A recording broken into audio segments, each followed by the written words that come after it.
You wanted the best. You've got the best podcast, the hottest podcast in the world.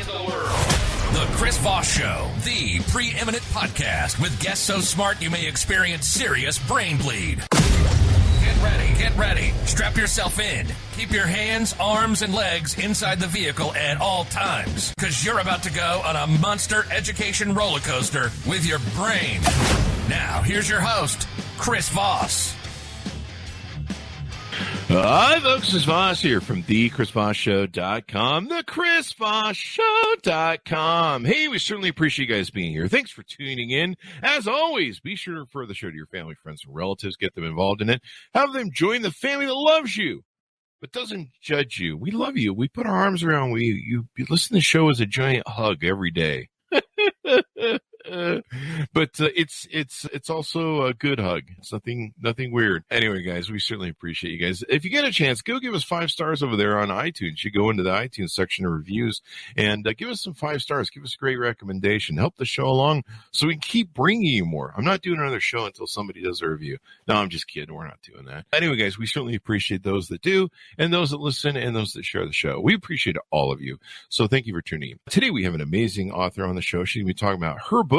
In the meantime, go also check us out on youtube.com, the big LinkedIn group, our LinkedIn newsletter, all those great places. And of course, my new courses in the consulting site, chrisvossleadershipinstitute.com.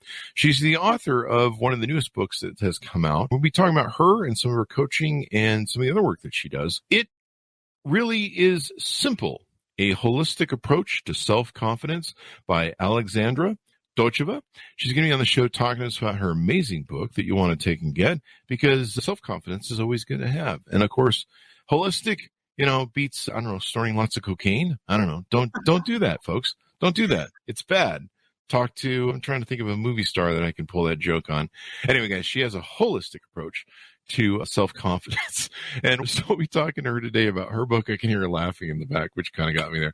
Born and raised into a musician's family in Bulgaria, she came to the United States in 2000 after earning a bachelor's degree in music from the National Academy of Music. And she earned a Doctor of Music awards in violin performance from Louisiana State University in 2007. It's clearly Monday, and Chris Voss is getting the brain and voice going. Alexandra, welcome to the show. How are you? I'm great, Chris. Thank you so much for having me. Such a pleasure. Thank you. And thank you for coming as well. Give us your .com so people can look you up on the interwebs and find out more about you. Of course. The website is www.holisticselfconfidence.com. There you go. And so what motivated you to write this book? Is it your first book, and what motivated you? It is my first book and hopefully my only book, because if I don't get the point across with the first book, I did a very poor job. But the book was motivated because I personally struggled with lack of self-esteem and self-confidence for well over 2 decades, until I got sick of myself and decided to revert all this mindset. But I was a violinist indeed for 26 years of my life. Wow. When I realized that I wasn't meant to be a violinist, especially when the financial crisis hit in 2008, I decided to put myself through nursing school. I had no science base, only arts. And my parents were horrified. My friends were like, oh, really? Are you sure you want to do that? Well, I've said it's a great profession. It's a demanded profession. And I will finally get a better perspective of real life, how real people live and suffering, and truly get my feet on the ground in a very different way from the artistic perspective of a violinist and playing in orchestras and concerts. Completely different way of communication. And once I became a nurse, that was in 2011. I've been a practicing nurse ever since, seen a lot of patients, many sick people, got to get a great taste of the corruption of the healthcare system and how they really use the chronically sick people as commodities, as profits, as asset base. Wow. The growing, most profitable business in the United States, the healthcare business, and first cause of personal bankruptcy. So that really started bothering me very early on. Mm-hmm. And I went to home care nursing, so I have the opportunity to work with patients one-on-one instead of having 5 call lights ringing at me at a hospital every day and not being able to adequately address the needs of any of these patients. And in 2014, I also went into real estate investing. So I own 3 real estate rental businesses right now because I realized nursing was great and it still is great, but I saw how many of my colleagues were sicker than the patients they were treating and educating on health. And I also saw many of them were flat broke, regardless of the fact that the majority had better salaries than mine because they had acquired seniority on the job. Mm-hmm. So this evokes many questions. Something is not right here. People clearly, when they have a secure job, sort of, that's not everything. That doesn't mean they're financially educated. That doesn't mean they're following their own example based on what they know about health and how to live healthy. And that's where things started connecting for me. And I created a coaching program because I'm also approached by people who aspire to invest and become self-made rich people like I am right now. See, I came to the States in 2000 with nothing. Okay, on a student visa. I earned my doctoral in 2007. Then in 2008, the crisis hit. So now I'm completely financially independent. I can stop working at any time I want, but I continue because I love being useful to people. And I do a great deal of education on health with my patients. So the questions arose from the patients and from my investment mentees. So eventually the book system came out because I figured, why not tell people how I did all that, right? I'm a health freak, fitness maniac. I have 12 years of martial arts experience, which was a huge contributor to my building self-confidence, but also all these goals and purposes I created in my life, not believing initially that I could accomplish. And once I told myself, you have to solve these problems to grow personally and stop being this wimp that you were for 20-something years, self-imposed, low self-esteem because nothing was ever enough and very unsatisfied with my achievements as a violinist. And this all changed my life. And the book now has been changing people's lives, thankfully, because they say, I've been reading for like third time right now, and I'm applying all these concepts gradually, one by one. It's changing things in my life. So that's the most rewarding thing ever. Nice. So it sounds like you've done a lot of interesting things with your life. Give us an overview of what the book is about and what's inside. So the book is about really elevating the most important aspects of life to the optimum level and keeping them there as independently as possible. So we're talking health, we're talking spirituality, career, finances, and relationships. So these 5 perspectives, if you compromise any of them for the sake of the other, you won't be holistically self-confident because you know there is something deeply wrong in an aspect because you over-prioritize something else in your life. And I can give you a very simple example. There are people who aspire towards wealth and they build great real estate empires. I know such people because I've consulted them, and then their health is in the ditch because they neglected it for years. It wasn't important. And now they have 3 chronic conditions that are damaging multiple organs because most chronic conditions do that and lead to more than one other chronic condition. And the other problem is, Chris, doctors don't really educate their patients on the pathophysiology of these diseases, even though they've been killing Americans left and right. And it's not that doctors don't want to educate the patients. It's just most doctors have up to 300 patients. And you have no time to do the education. And when people don't understand what a disease, how it's caused in the first place, and then what it does to your body and how it impacts your quality of life, your relationships, and your bank account, because all these doctor's appointments, you're wasting the time to go to wait, to then go to other tests, and time is your most valuable asset. Once you lose it, it doesn't come back, right? Everything else can come back, even your health, if you step up your plate and decide to reverse the chronic conditions, because most of these are very reversible. So these very wealthy people, very sick people, we try to really now shift the attention to, you also have to prioritize your health just as diligently as you have in your investments, your finances, because it's all connected. Okay. And by the same token, people who are very healthy and they do everything with self, people think they're healthy, but actually when I see their diets, I say, oh my gosh, you're only healthy because you're young. That won't last with what you're eating and what you think is healthy and advertised on TV. So we work on that too. And then they say, well, how do I expand financially? So we connect the dots between the health and finances. I said, if you don't have the money from multiple streams of income, you will not have as many choices as you would. And now you have this job that's long hours. Yes, you're doing the fitness the best you can. You get up at 4 o'clock in the morning, go to the fitness till 6 o'clock. Great. Then you work 12 hours and you're a zombie by the time you come home because you are depending on a job with long hours and you have no other streams of income that are unrelated to a job. And that can also deteriorate your health and your relationships because you're constantly busy. So everything is just so amalgamated, and some people connect the dots faster than others, but there is a lot of neglect of one or more aspects of life in favor of something else that they pursue perceive as their main problem right now, and everything else falls into the darkness. And I see bad precedents and consequences from that everywhere, Awesome. basically. Mm-hmm. Awesome. So there's a lot of different stuff that's in your book. Let's talk about some of it. I think I would think that most people go through cathartic situations in their life where they've been on a journey for a time for 10 or 20 years like you were. And then they decide that, hey, this doesn't fit me anymore, or maybe I didn't like this to begin with, or maybe I was forced into it. You said you were a violinist for much of your life. Did you feel, was it something you got into because of maybe your parents pushed you to, or what was it that made you embrace that? And then what made you finally realize that maybe this isn't well fitted for you? Yeah, well, it was the parents, because they were both. My mother is a music critic. She's the most renowned music critic in Bulgaria to the present day. And my dad was a double bass player. So yes, it was their idea. They thought it would be a good profession for me because it opened the doors to travels, tours, and meeting amazing people. But I was not very patient with my practice, even though I was practicing multiple hours a day from a very young age, Chris. By teenage, I was doing between 7 and 9 hours a day violin practice. Wow. Well, that's what helped me later with nursing school, because I replaced the practice with reading the textbooks before I even started the classes, because I had no science base. But with the violin, you see, it teaches you discipline, and I aspired very much towards being a great violinist without the necessary patience to work on the details during my 7 to 9 hours practice.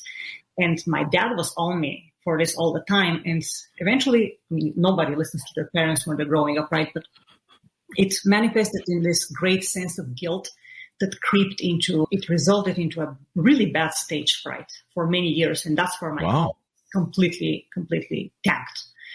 And when I was in my 20s, things were more responsible. I was already auditioning for orchestras here in the United States, and the auditions were incredibly competitive. You were playing against 40 to 500 people in an orchestra, because depending how prestigious the orchestra is, and mind you, you pay your travel, you pay your hotel, you pay your rental car, your everything, and you come back home after playing 10 minutes behind the screen. Thank you very much for coming. And you start all over again. So at some point, I realized I really wasn't competitive enough, but the fear was that I knew nothing else but music for 26 years. So the book is also really geared towards people in midlife crisis and also immigrants, because we come here with the notion that we're not going back to our countries. There is a reason we left where we were born, to come to a better place. But when your initial plan doesn't work, which mine was, I got the doctoral degree, I wanted to either teach at a university or concertize. None of these seemed applicable to me anymore once I figured, I can do more with my life than besides earning a doctoral degree in violin. That's where I really hit rock bottom, emotionally, personally, because it felt like I had wasted so much of my productive life. I was 32, which seemed a lot at the time. I'm 46 now. So for perspective today, it's like 32 was nothing. But at the time, that was a hard realization. All the hours spent. So anytime you feel that you have invested a lot of time with something, please understand you can do much more. And that's what the book is really about. Midlife crisis people, which could be anywhere from early 30s to mid 50s, or immigrants who come with some idea that if it doesn't work for a decade or so, you still can change. You still can learn a lot, because the reason you came here, first of all, you're a very hard worker most of the time. You're determined to succeed in a society that doesn't tolerate, procrastination, laziness, complaints, and all that. You already have succeeded quite a bit, even though you may not know it. But there's so much more to learn and accomplish. If only you switch the mindset and say, I will do this now because I will regret 20 or 30 years from now. Yeah, it's people that sometimes put off making those changes. I think they just end up more unhappy, don't they? Yes. Yes, they do, because they try to please others. They try not to offend other people, and they basically live by other people's opinions. You can't do this forever. Yeah. And you're a product and not your own responsible entity. And maybe sometimes that contributes to people's disease or sickness, because since they're so unhappy and they're miserable on the inside and they hold it in, it festers, I guess. The anxiety can lower your immune system. The low self-esteem can lower your immune system. But also when you have low self-esteem, you really have no motivation to care for yourself. You're like the last person you want to care about, and you kind of leave yourself behind. and you give up on it. I absolutely, the saddest thing in my life, Chris, is that my father was one of those people who went into clinical depression. I know this now. I didn't know it at the time, but he was in depression for more than 20 years. Because he had a very negative outlook on life. He let his health deteriorate quite a bit, even though he was taking his medications religiously, but he wouldn't change his lifestyle habits, even though I was trying everything I could to convince him otherwise. He just had given up on himself, and he was the most talented person in the family as far as musicianship, extremely knowledgeable, competent, erudition, everything. But if you decide that you're not worthy, nobody can help you. And I just really try to reverse this mental pattern that I voluntarily copied from my dad for many years, because he was my role model and I just really loved him, and I still to the present day, just for different reasons now. Yeah. I mean, we all, life doesn't come with the owner's manual. That's one of the challenges. I don't know. Did you get one? I didn't get one. There's no owner's manual. And so sadly, we have to kind of fumble around through life a little bit. And it's only until we've made, some mistakes or two that we, kind of learn how it is. And one thing that was interesting about your book is one of the things you talk about is how to assess your current life situation. And I've never heard, I hear a lot of self-help books like how to be more successful. But, I never heard an aspect of sitting down and going, I don't know if your life is really crap and maybe you should work on it. It's a lot of people aren't good at looking at their current situation, or if they are, they just get depressed instead of trying to figure out a way beyond that. Talk a little bit about that and what you teach in your book. Yes, and this is very understandable, Chris. I went through it. I can fully relate to the fear of sitting with yourself and being honest, because you feel this horrible void when you realize that you could have done much more with your life. And you're at a certain point where you thought it was okay, but now it's not okay. Sitting with yourself, being honest with yourself is one of the hardest things, if not the hardest. Because if there is anything that most people absolutely hate doing, and I was in that number of people, is think for themselves. Mm-hmm. So they like to live by other people's opinions. They like to read the books. How can you improve your life? But what about your life right now? What do you want to improve? And I found that for years it was hard for me to reliably and seriously and honestly write goals on a piece of paper, because I never thought I could accomplish them. They seemed ridiculous. They seemed absurd. And then I wrote these goals. I kind of started, okay, I can probably work through that. And then I realized they didn't work because they were still goals that would please somebody else. They would be approved by somebody else. They weren't really my goals. And once I got understanding, then it became easier. But it's not a fun or a picnic process, because you have to realize where you have been limited, how many of these limitations you allowed yourself to impose on yourself, and how many of those you allowed others to impose on yourself. And most of the time, the saddest realization and the hardest to overcome is that 90% of your self-limitations were imposed by you yourself. This is why people don't like sitting with themselves, with their naked selves, and analyzing their lives and do that. In chapter 1, I walk them through the process. Then there is another set of mind training exercises in the chapter 14 of the book to just close the whole frame once people understand the whole concepts of the 5 life aspects, what I teach one-on-one with my mentees. But the first thing I tell people who approach me for coaching, I tell them, why don't you get the book first? Because that's how I started learning before I bought a real estate investment class from a self-made millionaire who started from scratch at one point. I first read 6 of his books, and I tell them, I only have 1 book. It's kind of thick, but it's just 1 book, and it's a very inexpensive way to learn. If you have questions after that, reach out to me. I'll coach you. There you go. You'll pay me, but try the book first, because there is so much practical advice there that people can start doing, and they have been already. And that will improve your life tremendously just by that. And then if we want to dig into details, I'll be more than happy to help you. There you go. So you do coaching as well and work with people. That's always good to have. People sometimes like that one-on-one interpersonal embrace. I've kind of said the same thing sometimes where, like, I remember we did trainings and we provided different courses and books, and a lot of people were just like, hey, can I just work with you? Because I don't know. Books are awesome, but you also get into diet and exercise regimen, how to keep your body free of toxins. I've learned, over the years that a lot of my mental health comes down to what I'm eating and putting in my body. I used to drink like 10 to 15 Mountain Dews a day. I used to eat just out all the time, extraordinarily horrible fast food. And since then, I've I've learned a lot about veganism. I've lost, up to 75 pounds twice now. And I think we're heading to 100 here. And yeah, I've just gotten better and better. And it seems like, I get better and better at fasting. I get better and better at intermittent fasting. So talk to us about how diet is important, not only to your health, but your mindset and keeping your body free of toxins. Maybe some examples of what you talk about in the book. Right. So I will start by saying that I have been for the last 5.5 years pretty uncompromising. Uncompromising whole foods, organic. I was a half vegetarian since 2000, and then I eliminated in 2017 every animal product from my diet. I am a fitness freak, and yes, I detox every day. So diet is a great thing. You first of all need to learn what foods don't cause disease, and only eat those foods. Restaurant food obviously is not on the list of these foods, because if there are any restaurants that would serve you organic food, they will be ridiculously expensive.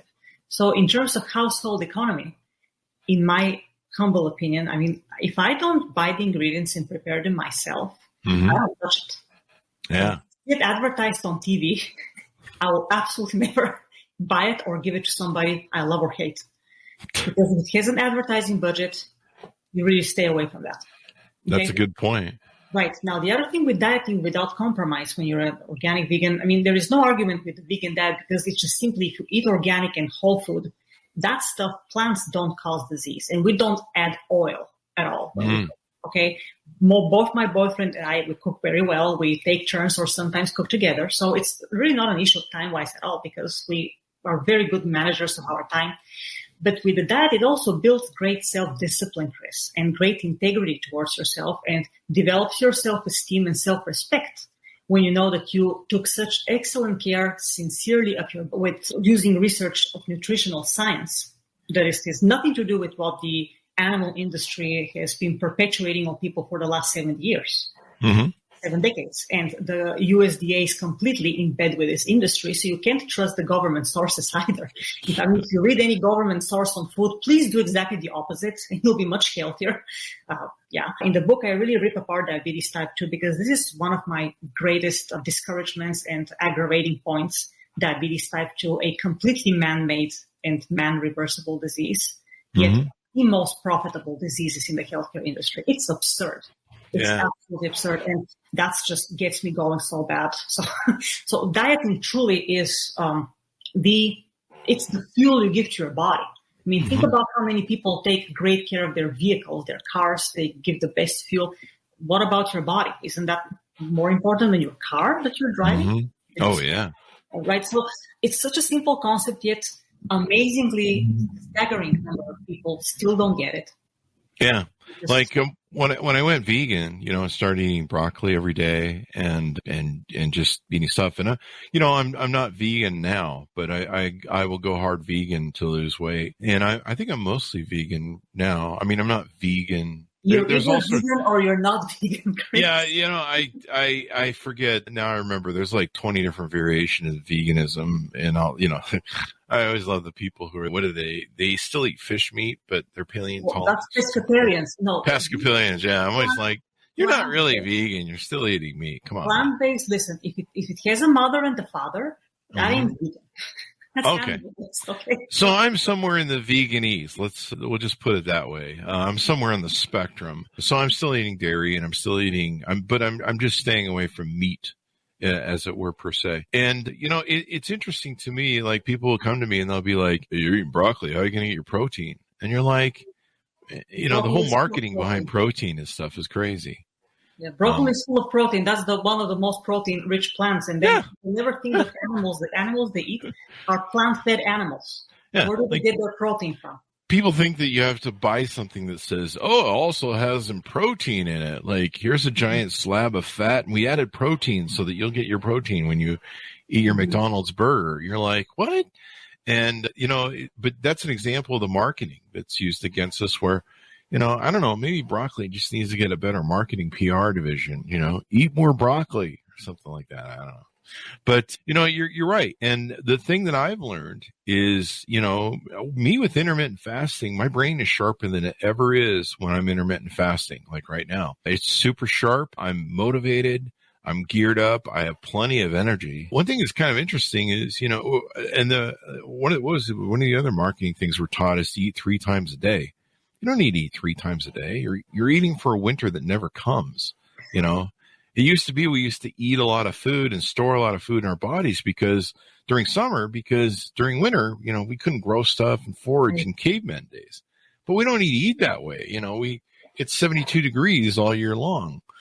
And so, I've learned that just eating well, eating healthy, intermittent fasting, not shoving food in my face and horrible quote unquote food, like donuts and different things that I don't need to be eating, high, insulin spikes and sugar. My brain's a lot better off.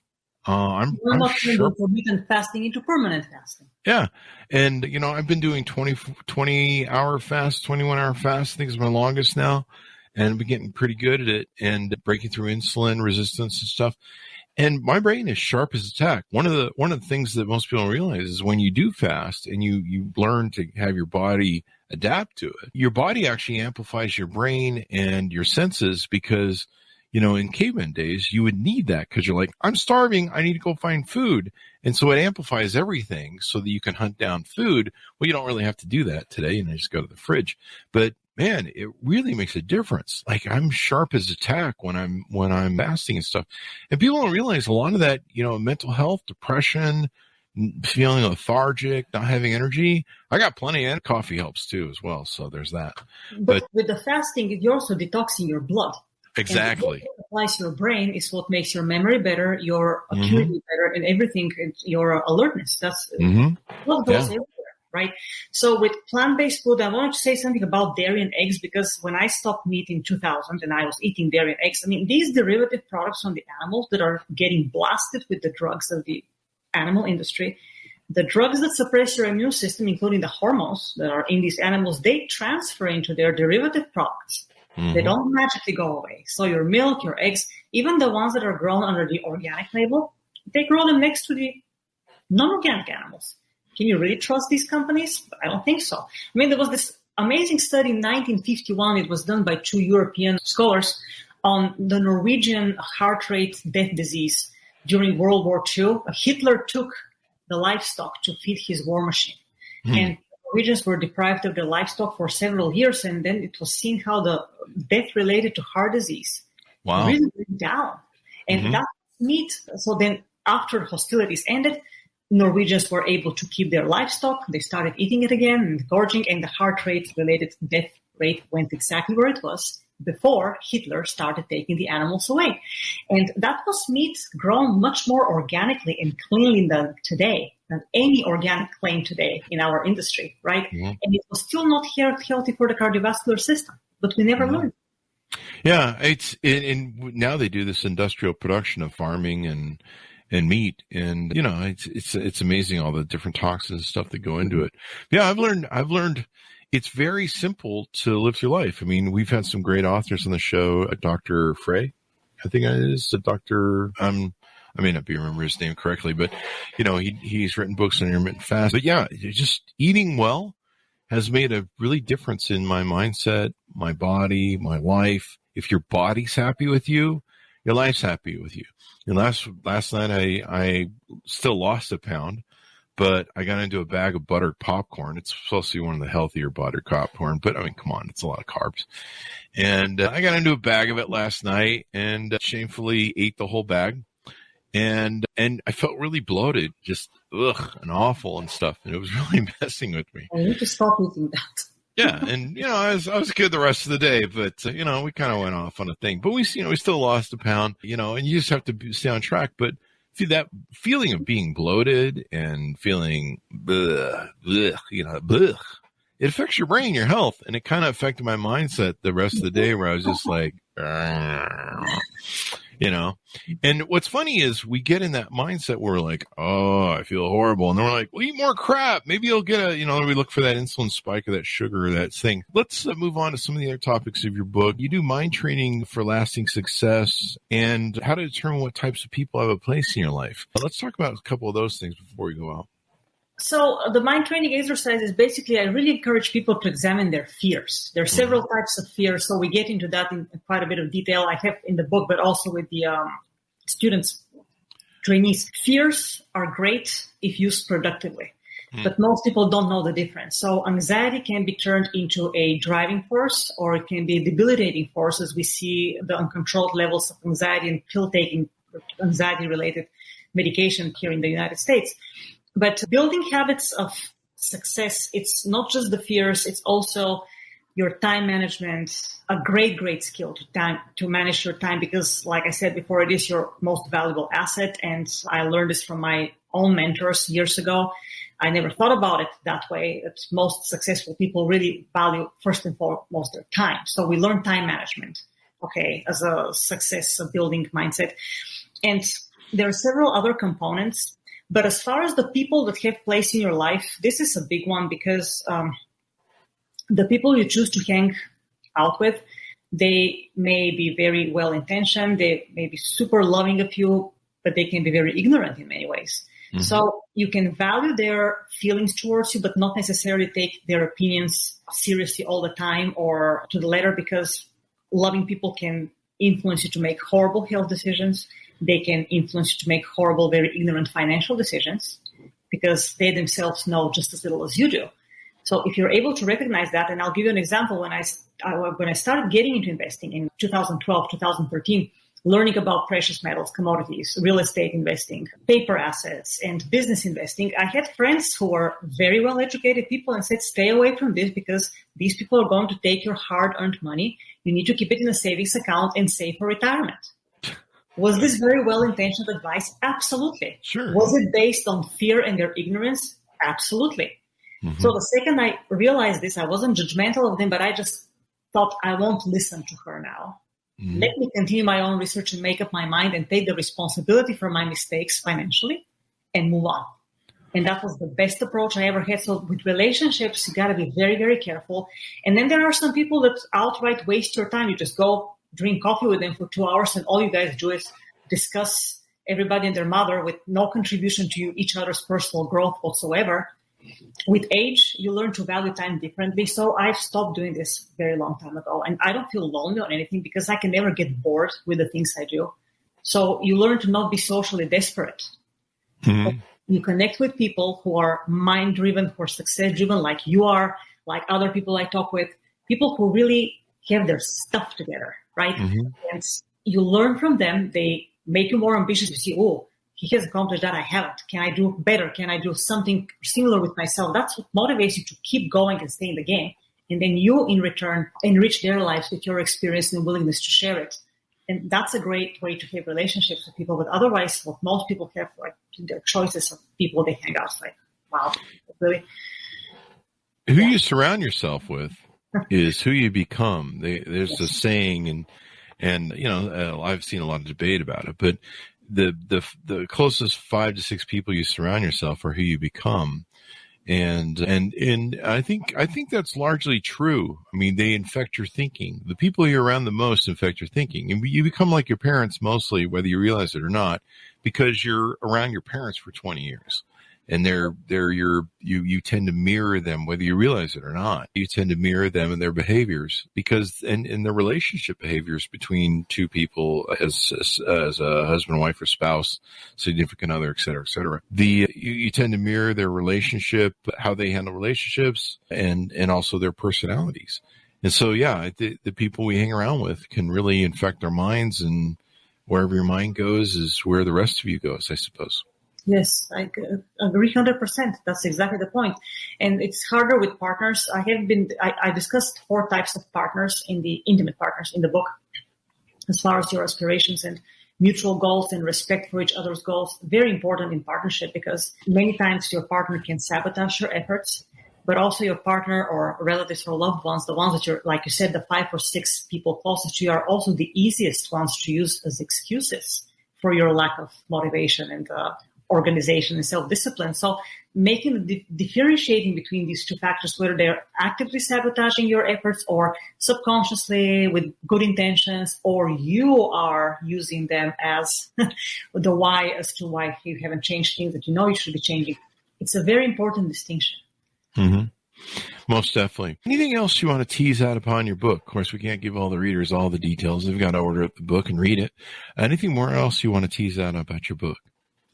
Well, I really want to say that I encourage people to look into it because you will get a very nice system. It's a very uncomplicated principle that I use throughout the book that is applied to every life aspect. It works exactly the same way across the board. You basically find where you are in each life aspect. You have to determine what's in the way. But I help you do that because sometimes some things are less obvious than others that are in your way. Then you create the goals, then you act on the goals. But the system is uncomplicated. And I said it works. If it works with your health, it's going to work in your investments, in your career, in your spirituality, and your relationships. And if you have these 5 components under great control at all times, and of course, things happen with life. Okay, we plan things, other things happen, but you're better able to handle the challenges and unexpected, unplanned problems and solve them. And that only contributes to your self-confidence and self-esteem that much more. You will have a fantastic life. There you go. There you go. It makes all the difference in the world. So give us your .com so that people can find you on the interwebs. Yes, again, the website is www.holisticselfconfidence.com. I offer a paperback and ebook version. The ebook is purchasable worldwide. The paperback is buyable in the United States. There you go. Be sure to order up the book, guys. Check it out wherever fine books are sold. Order off our website, preferably. It really is simple. A holistic approach to self-confidence, a practical guide, and definitely improve your life. I think it's great that people go through, well, I don't think it's great that they go through changes. I don't know, maybe you have to learn in life. I mean, so we go through these cathartic changes, and it's great that there's stories and helpful things like this to help people go through their cathartic moments or go through life changes where they're like, I don't know if I'm happy. Let me go find where happiness is. Anyway, guys, thank you very much for being on the show. We certainly appreciate it. Alexandra, thank you very much for being on the show. You're most welcome. Thank you so much for having me. It was really a pleasure, Chris. There you go. Thanks, Amanis, for tuning in. Be sure to go to youtube.com/Chris Voss. Hit that bell notification button. Go to goodreads.com/Chris Voss. See everything we read and review over there. Go to all our groups on Facebook, LinkedIn, Twitter, Instagram, all those places on the interwebs. Thanks for tuning in. Be good to each other. Stay safe. And we'll see you guys next time.